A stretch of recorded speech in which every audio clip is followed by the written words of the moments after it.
conversation. Tonight at 6, some area faith leaders push for a spiritual space for inmates at the Dane County Jail. And remembering the Milwaukee police officer who was killed in the line of duty yesterday, right now on News 3 at 6. This is News 3 at 6. Thanks for joining us tonight. A major $76 million renovation project could bring big changes for inmates at the Dane County Jail. The consolidation project could see a space added that could help with the inmates' healing and transformation. Jamie Perez spoke with a community religious leader and the Dane County Sheriff this afternoon to see what this project is all about. Jamie? So they're considering adding a sacred space to the jail. Now, they do already provide religious services to the inmates who want them, but the issue is if it will be dedicated space, considering the limitations of this renovation project. Being in jail is temporary by definition. Being in the jail can be very stressful for everybody. But what if inmates could have access to a spiritual space that would help in that transitional period from behind bars to back on the streets? Well, that could be a possibility with the new renovation project that's working to consolidate the Dane County Jail buildings to fit under one roof. Part of that consolidation is adding a sacred space where inmates can fulfill their spiritual needs. It wouldn't be just one faith that would be using this space. It'd be a variety of faiths, and that's why we think it's so important. Paul Skidmore is on the chair of the ministry board looking to get that space in the jail. We don't envision a very, very large place, but some place that's dedicated would be great. Because space in the renovation plans will be a bit scarce, Sheriff Mahoney thinks a multi-purpose space for religious practices is more practical. If you're talking about dedicated spiritual space that can be used for nothing else, that's impractical. When we're looking at all the programs that we need to establish and create to end the cycle of incarceration, the question would be, if we were to do that, what don't you want? What don't you want? Do you not want medical housing? Do you not want mental health space? Do you not want a job training program? There's already religious services provided to the inmates now, but from a transformational standpoint, having that dedicated area could help with the healing process. We have people that speak on our behalf. We have individuals that have been incarcerated who come back as volunteers. But for Mahoney, the space itself isn't what makes it spiritual. Right now, the space that is used in our jail is 4 walls. What makes that a spiritual space are the people, and that won't change. Construction on the renovation project will start next year. It's still to be determined just how much room that sacred space will have and if it will be dedicated space or shared. Jamie, thank you. Turning to weather now, feels a little more like fall out there than the middle of summer. Dave Caulfield joining us with your forecast. Yeah, Eric, high temperatures today are more indicative of what we'd expect in the middle of September, so hopefully you're enjoying this cooler weather outside. Doppler track showing that round of light showers and sprinkles continuing to move to the south. Really don't think we need to worry about that too much, but don't be surprised if we feel a couple of raindrops this evening. Platteville on our Queen Bee Radio Skycam, lots of clouds, but also a little patch of blue sky showing up with some sunshine. Temperatures are in the 60s and 70s across southern Wisconsin, much below average for this time of year. Dew points are comfortably in the mid-50s and wind speed adding to that comfort level because that wind out of the northwest at 10 to 15 miles per hour, making it feel even better outside. This evening, a stray shower possible early, cool, breezy otherwise, with temperatures falling into the lower 60s. Coming up in just a few minutes, we'll talk about this nice weather continuing and the stretch of 70s on the way in your First Alert forecast. Dave, thank you. Flags will be at half-staff across the state in honor of a Milwaukee police officer killed in the line of duty. That officer shot and killed last night on the city's north side. Milwaukee's police chief has identified the officer killed as Michael Mihalski, a 17-year veteran. He leaves behind a wife and 3 children. A squad car draped in a black cloth sits outside the Milwaukee Police Administration building as condolences pour into the department. Officers from other agencies are also reaching out to the Milwaukee PD on social media, with some sharing photos of their badges circled by a black band on Facebook. This is the second Milwaukee police officer to die in the line of duty in nearly 2 months. Officer Charles Chucky Irvine Jr. died when his squad car crashed while he was going after a reckless driver. The man convicted in the death of a Marine from Janesville will spend 7 years in confinement in a brig. Raymond Begay is accused of stabbing and killing 18-year-old Ethan Barclay Weber Paul of Janesville. Begay was convicted of involuntary manslaughter. Barclay Weber-Paul died in January at Camp Pendleton in California. The Orange County Register says in his plea, Begay testified that he was sitting behind Barclay Weber-Paul and was joking around while playing with a knife because he was bored. That's when he stabbed him. Sun Prairie firefighters will have a new tool to use during gas emergencies. The department is using a $15,000 donation from Pick and Save to buy a new gas detection device. The new device will use lasers to determine if an area is safe. It can be used up to 100 feet away and provide instant feedback, allowing firefighters to keep a safe distance. The donation comes after this month's deadly gas explosion downtown. It was raised by Pick and Save employees and community donations. It's great to see the community come together and support the community and the rebuild process. Unfortunately, it's an extremely tragic event, but it's great to see the community pull together and support everybody. Firefighters are expected to participate in a demo of the tool in a couple of weeks. What type of laws should Wisconsin have for police body cameras? Well, that's a question a special state committee considered today at the Capitol. News 3's Rose Schmidt joins us in studio to tell us what you need to know tonight. Rose? Well, more than 90% of the state is in favor of law enforcement wearing body cameras. That's according to a poll this year from the state's largest police union. But how long should that footage be kept, and how should it be released to the public? All questions lawmakers are now trying to answer. We're here talking about body cameras. As more and more police officers across the country are wearing them, including Beloit and Janesville, Oversight's important.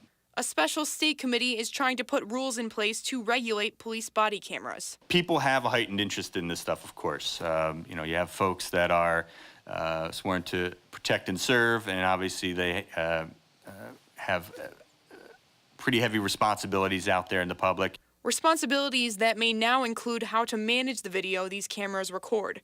Paul Ferguson maintains records for the Wisconsin Department of Justice. He says a lot goes into the decision of whether to release body camera footage. Is there a possibility of threats, violence, harassment against any of the individuals involved? That could include bystanders or crime victims. But in Wisconsin, body camera footage is considered public. Body cameras are records. That leaves questions about how to handle those requests, how to keep those records, and how much it could cost, which is what lawmakers will wrestle with now.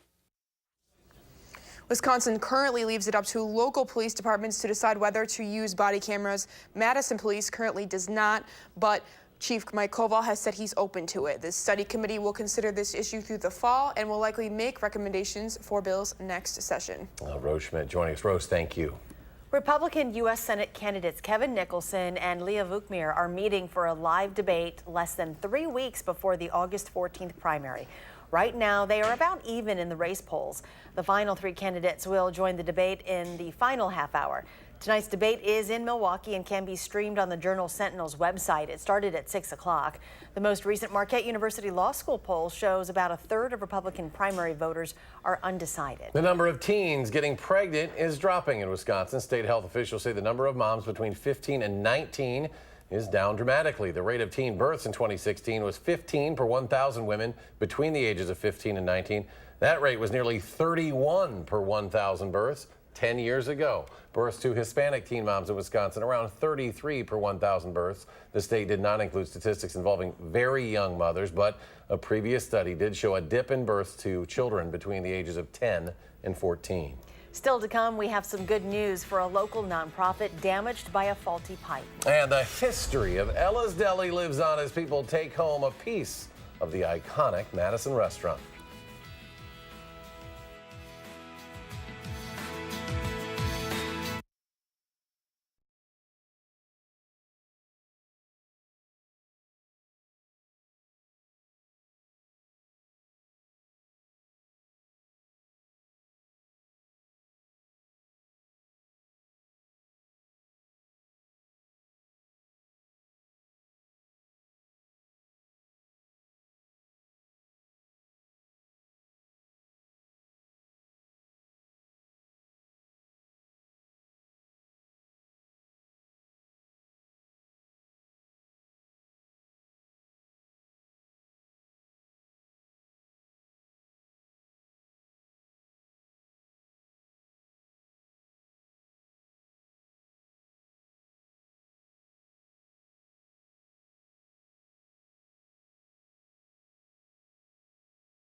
Welcome back. Some people will have a little bit of Madison history hanging in their homes. The final items at Ella's Deli were auctioned off today. Everything from an old-fashioned custard machine to the outside letters to a mini carousel were up for grabs.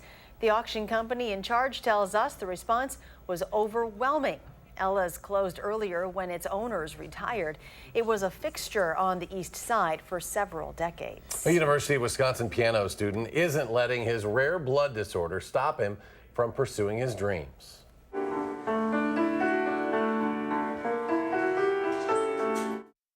It is an expensive medication that is allowing Kung-Woo Jin to continue playing. Kung-Woo has hemophilia, and while growing up in South Korea, he wasn't able to get the preventative injections needed to stop him from bleeding into his muscles and joints. When he moved to the United States, he was able to get private insurance to cover the $3,000 injections he needs 3 times a week. It really makes my life much easier, and then also easier to envision myself doing what I want to do here. And when Kung-Woo graduates in May, he wants to teach piano, but he does need a job that gives him health care to pay for the medicine that he'll need to take for the rest of his life. Tonight at 10, Amanda Quintana shows us his thank you to the UW nurses that have given him the ability to perform again. Highlights from this year's All-City Swim Meet coming up in just a few minutes. And it's a people helping people story here on News 3. It's good news for a local nonprofit that helps people with disabilities through art. Next at 6. The cooler and pleasant weather lasts into the weekend. Some storms try to come back by Saturday, though. Your forecast is coming up.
It is that time of year again in the Madison area. Swimmers are jumping and diving into day 1 of the All-City Swim Meet. The city of Monona is hosting the 3-day event. So far, organizers have reported record levels of swimmer registration, but it's not all about competition.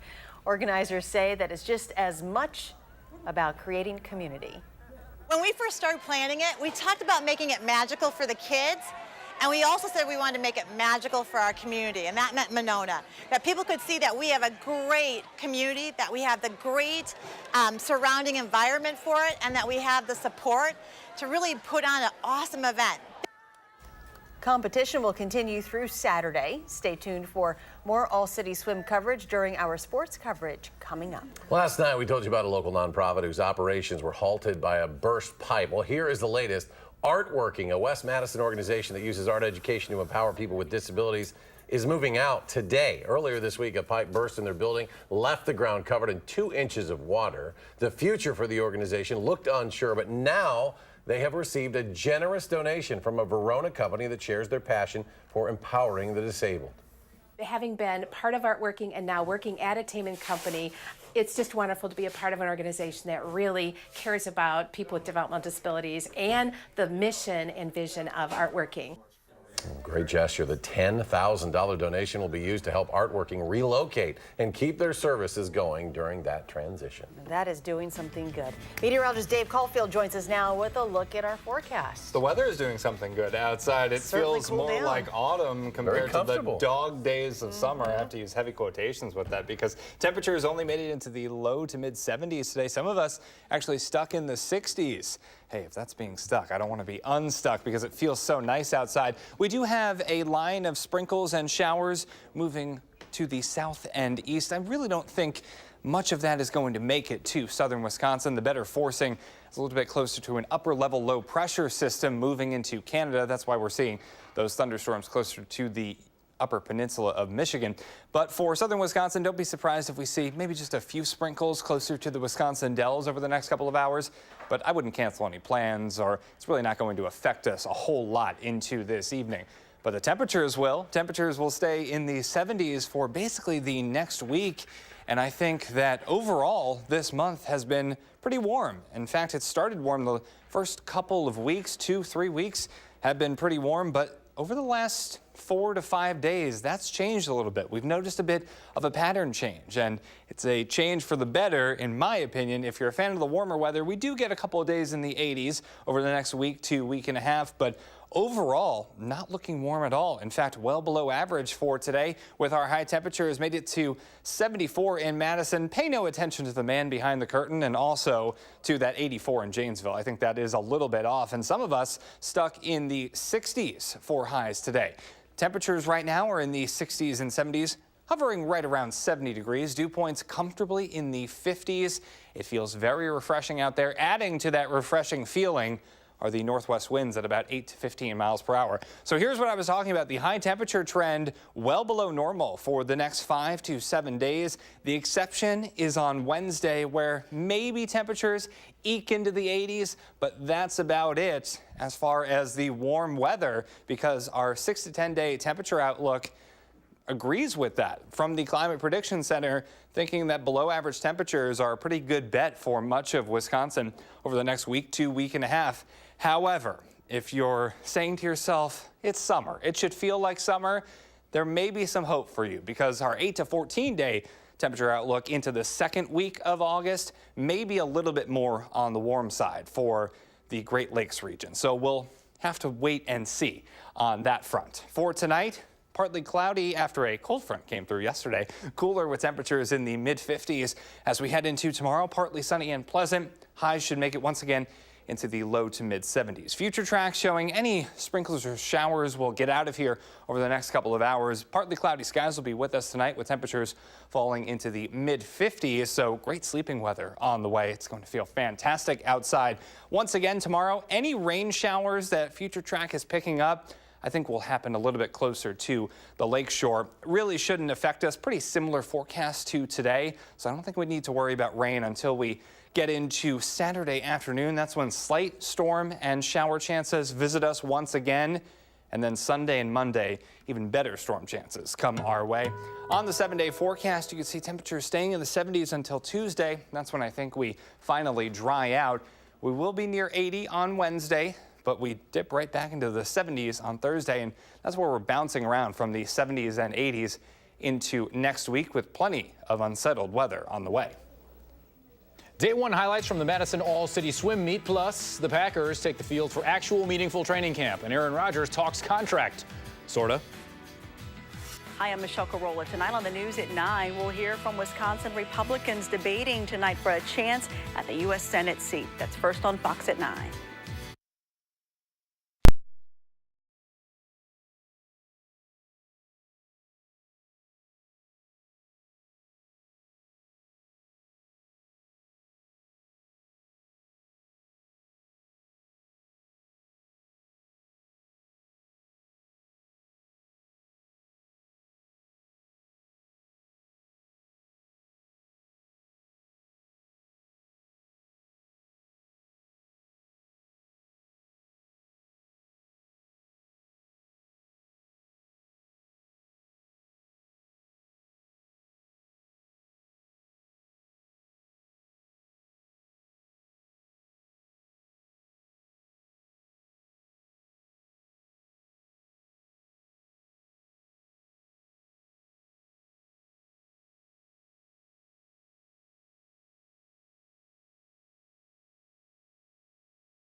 Packers training camp underway in Green Bay. Since quarterback Aaron Rodgers doesn't have a new contract, we might be forced to talk about it every day from now until it's done.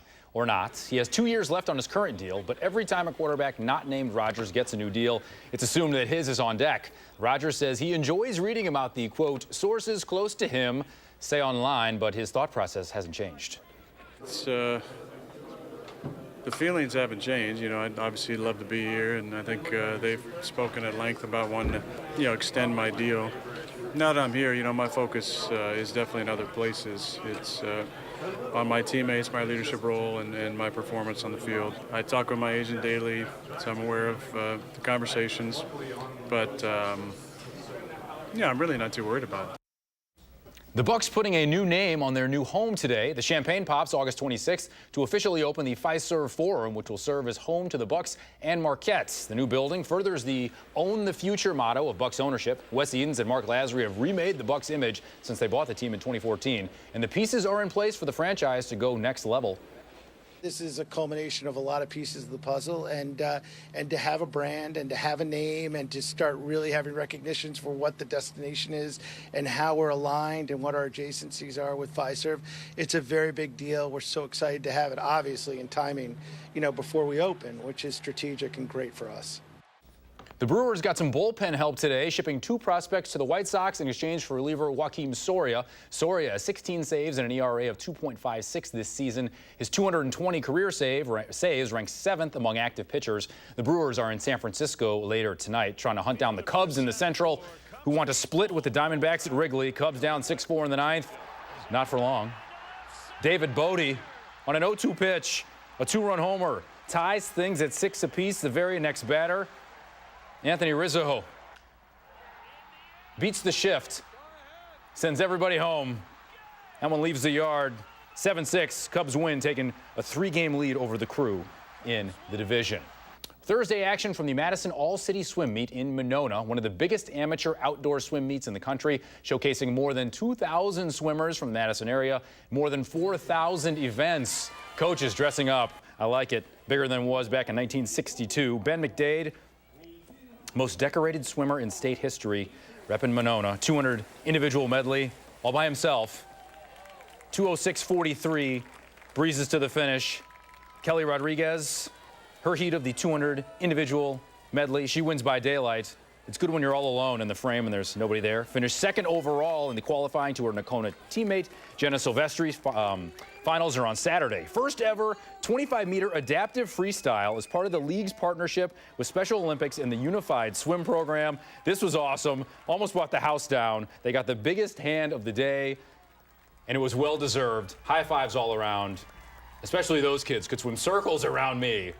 And everyone had a great time. Finals are all Saturday. It's going to be a huge event, as it always is every year. I was out there this morning. Adam Schrager was out there. It is a really well-run event. Monona's a great host venue. So. Hard to do those. They call it organized chaos. Sometimes there's chaos, but they do a really good job. And the live stream production, very impressive. Oh, they have underwater cameras, zip line camera. It is something. It is something. Final check for those swimmers on the forecast tomorrow. Yeah, I love the costumes there. That was so much fun. Temperatures will be in the low 70s once again tomorrow, just where we are right now. Dew points are in the mid-50s, so as we head into tomorrow, the clouds will be with us again, but also some more sunshine, and highs will make it into the low to mid-70s. All right, Dave, thanks. Thanks for joining us for News 3 at 6. Enjoy your evening. There's a swimmer. Take a dip. We'll see you back here at 10.